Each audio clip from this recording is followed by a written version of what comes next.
We're here in Cairns, Australia, conclusion of the first day of training at the second round of the World Cup. I'm talking with Steve Smith from Da Vinci Global Racing.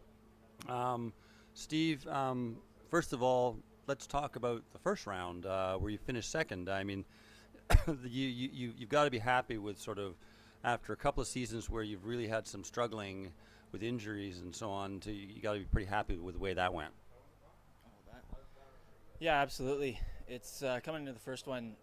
Even when you've had good seasons in the past, you still have that nerve of, am I up to speed? Am I fast? And the last 2 years was a struggle for me. My brain wasn't there on the mental side. Physically, I wasn't ready. It's just racing in the wrong conditions.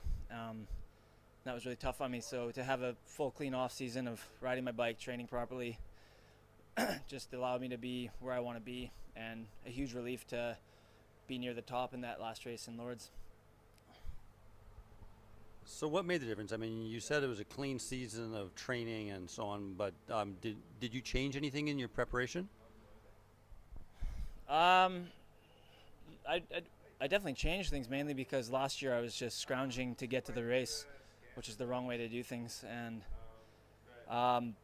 but I'm working with a great guy, Clay Smith in Nanaimo, runs Prime, and he's super motivated to help me and Mark, and he's been good to work with. And I think the big thing for me was just riding my bike a lot. I spent a lot of time on the bike this winter because of all the racing in the past 2 years. There wasn't enough bike time. I was going straight from cast to walking to just trying to race, which is not the ideal way to do things. It takes time. You want to rush them always, but it takes time. Now let's talk about this race. You've had a chance to ride the course. Conditions have been a little variable with rain and dry and sort of everything in between. But what's your impressions about the course? What do you think about it? I like the way the course looks. Like in the dry, it looks absolutely amazing. It's one of the trickiest dirts I've ever ridden in the wet, like we just got to see today. I was expecting a dry track for practice today, and first run was slippery as anything I've ever ridden. So it's a little harder to hold speed and ride those routes and stuff, but it's a good track all around, and I really enjoy it. It's cool to be here. Like, I'm just sitting here sweating right now, sitting down. It's so humid and hot and total tropical, which is really interesting. Now, with these conditions being so changeable, I mean, do you have a preference, dry versus wet, or does it really not matter to you?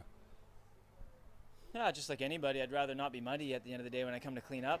But on a race side, you know, the wet conditions typically lead to more lines on track and just a little more difficult, which is I kind of like if we have, I don't know, it's hard to say. I like it wet, I like it dry. If it got super dry, I'd be stoked, and if it's wet, I'm happy. So yeah, really can't pick one or the other that I like more. So anything new with the bike this year? Yeah, the main big thing is the carbon bike. So we've gone from aluminum front end to carbon, so now we're running a carbon front triangle and seat stay. And just along with that, lots of testing to get everything dialed in with their suspension and all the typical things that we normally need to work on pre-season. Okay, so qualifying tomorrow.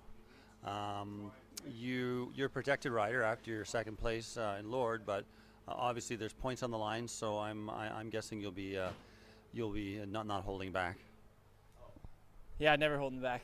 I hate when I'm not protected because it gives you that fear of, you know, flatting and not qualifying, but it's racing and there's points, so I'll definitely be going for it tomorrow. It's nice to see where you stack up against the other guys and work from there towards the race. Thanks very much, and good luck. Cool, thanks a lot, no problem.